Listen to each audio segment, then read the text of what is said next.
Good morning, children. Well, and welcome back to my channel. Today I will start the lesson Transportation in Human Beings. In human beings, various substances such as digested food, oxygen, hormone, excretory product are transported to relevant organ and tissue. जैसा कि आप जानते हैं कि human beings में बहुत सारे substance होते हैं, जैसे डाइजेस्टेड फूड है, ऑक्सीजन है, हार्मोन है, एक्सक्रीटरी प्रोडक्ट है, जिसको ट्रांसपोर्टेशन करने के लिए रिलेवेंट ऑर्गन और टिश्यू होते हैं। ठीक है, तो for this human beings and other animal contain two very important carriers in their body, these are blood and lymph. और ह्यूमन बींग्स में क्या होता है और एनिमल्स में क्या होता है, कैरियर होता है। वो कैरियर आपका ब्लड और लिम्फ है। ठीक है, ह्यूमन बींग्स में क्या होता है, ब्लड जो है वो फ्लो करता है और इसी ब्लड में क्या होते हैं, न्यूट्रिएंट्स होते हैं, हार्मोन होता है, ऑक्सीजन होता है और एक्सक्रीटरी प्रोडक्ट होता है, जो आपका ट्रांसपोर्ट होता है पूरी बॉडी के अंदर। समझ गए? और ये जो ब्लड होता है फ्लो करता है इनसाइड क्लोज वेसल्स, यानी क्लोज वेसल्स में ब्लड जो है वो फ्लो करता है। इन्हीं वेसल्स को क्या बोलते हैं, ब्लड वेसल्स कहा जाता है। These vessels are called blood vessels.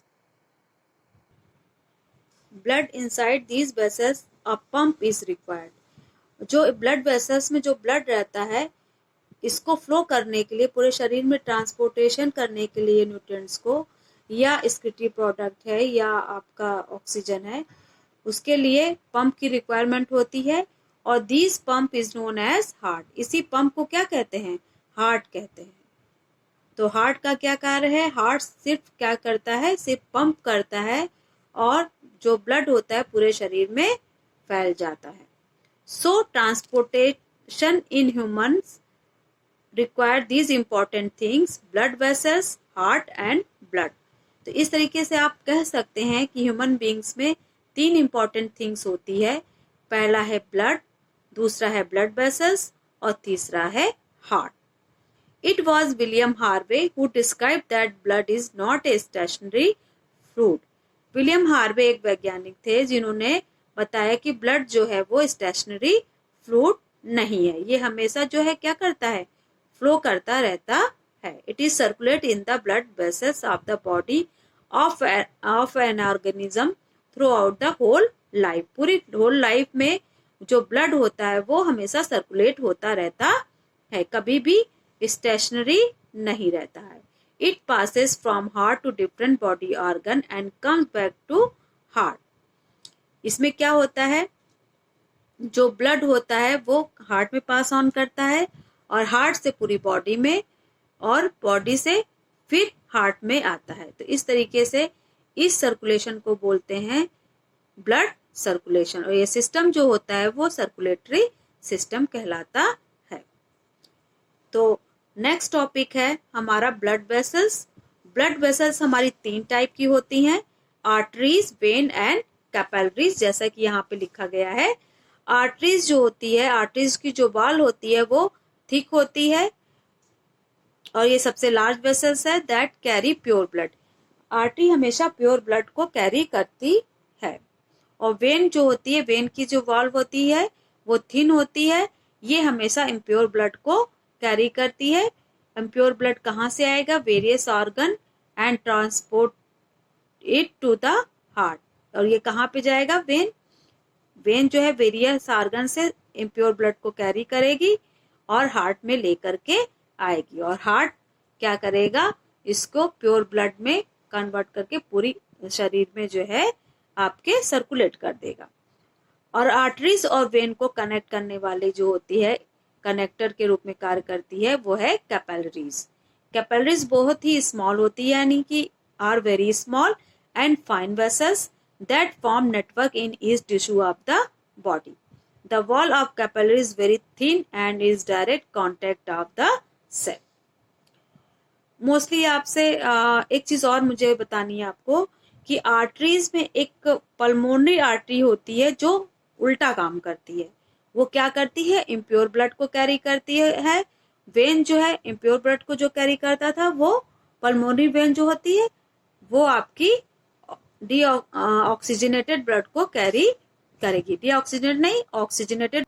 तो जैसा कि हमने आपको बताया कि जो आर्टरीज जो होती है वो आपकी ऑक्सीजनेटेड ब्लड को, और वेन्स जो होती है वो डीऑक्सीजनेटेड ब्लड को कैरी करती है। आर्टरीज में जो पल्मोनरी आर्टरी होती है वो आपका उल्टा कार्य करेगी, यानी कि डीऑक्सीजनेटेड ब्लड को कैरी करेगी। वेन जो कार्य करती थी इम्प्योर ब्लड को, यानी कि डीऑक्सीजनेटेड को, तो ये ऑक्सीजनेटेड ब्लड को कैरी करेगी पल्मोनरी वेन। ठीक है, तो हम ये कह सकते हैं कि arteries carry oxygenated blood accept pulmonary arteries, when carry deoxygenated blood accept pulmonary vein. Next topic, human heart. The heart is pink और रेड कलर। जो कलर हार्ट का जो कलर होता है वो रेड और पिंक कलर का होता है।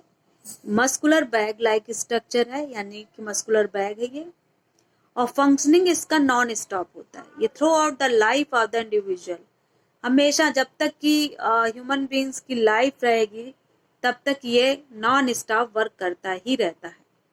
ठीक है, तो हमारा ह्यूमन हार्ट का कलर जो है वो क्या है, पिंक और रेड कलर का है, मस्कुलर बैग है। ठीक है,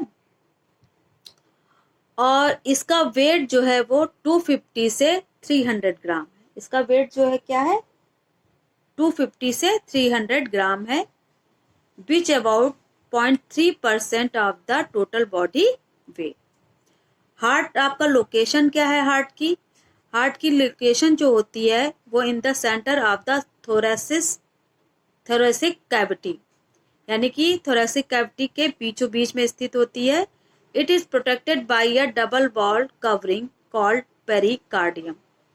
और ये जो हार्ट है उस वो जो है प्रोटेक्टेड होता है, डबल वॉल यानी कि डबल लेयर होती है जिससे वो प्रोटेक्टेड होता है, जिसको बोलते हैं pericardium.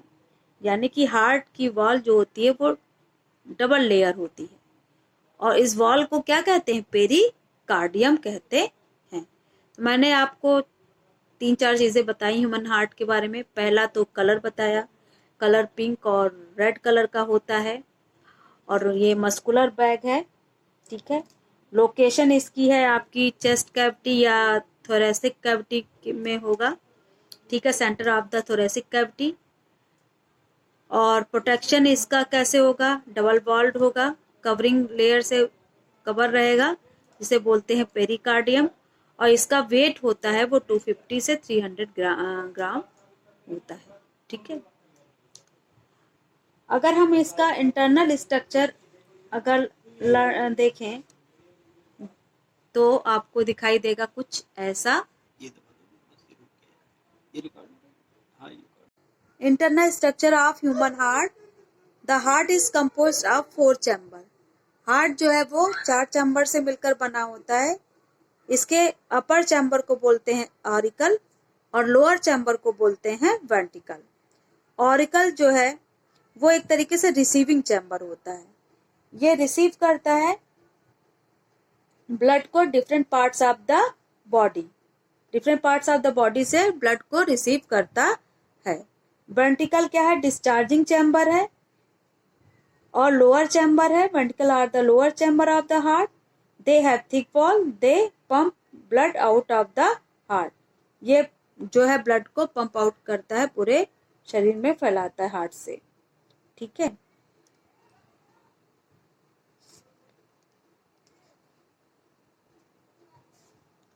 Right auricle receive impure blood from various part of the body. Right auricle जो क्या करता है, रिसीव करता है इम्प्योर ब्लड को various part of the body, और इसको 2 मेजर वेन जो है वो लेकर के आती हैं। पहला है सुपीरियर वेना कावा, दूसरा है इंफीरियर वेना कावा। यानी कि सुपीरियर वेना कावा ऊपर के बॉडी के ऊपरी हिस्से से ब्लड इम्प्योर ब्लड को लेके आएगी, और इंफीरियर वेना कावा क्या होगी, निचले हिस्से से ब्लड इम्प्योर ब्लड को हार्ट के अंदर लाती है। कहाँ ले आएगी, राइट चैम्बर में। ठीक है, फिर लेफ्ट ऑरिकल जो होगा receive pure blood from lungs through out pulmonary vein. Pulmonary vein से जो है लेफ्ट ऑरिकल जो है क्या करेगा, रिसीव करेगा ऑक्सीजनेटेड ब्लड को, ठीक है। आपका डीऑक्सीजनेटेड ब्लड तो राइट ऑरिकल में आया, फिर लेफ्ट ऑरिकल में क्या होगा, आपका ऑक्सीजनेटेड ब्लड आएगा लंग्स से, और कौन लेके आएगा उसको, पल्मोनरी वेन लेके आएगी। फिर both auricle are separated from each other by internal auricle septum, और ये जो ऑरिकल सेपरेटेड होते हैं एक दूसरे से किसके द्वारा, इंटर ऑरिकुलर सेप्टम के द्वारा, ठीक है। Auricle are separated from ventricle by interventricular septum. Both auricle pump impure blood to the ventricle of their side. तो इस तरीके से हम लोग कह सकते हैं कि जो हमारा हार्ट है वो 4 चैम्बर वाला होता है। ऊपरी चैम्बर को बोलते हैं ऑरिकल और निचले चैम्बर को बोलते हैं वेंट्रिकल। ऑरिकल क्या करता है, रिसीव करता है राइट ऑरिकल, और लेफ्ट ऑरिकल क्या करता है, प्योर ब्लड को पूरी बॉडी में सर्कुलेट करता है, ठीक है।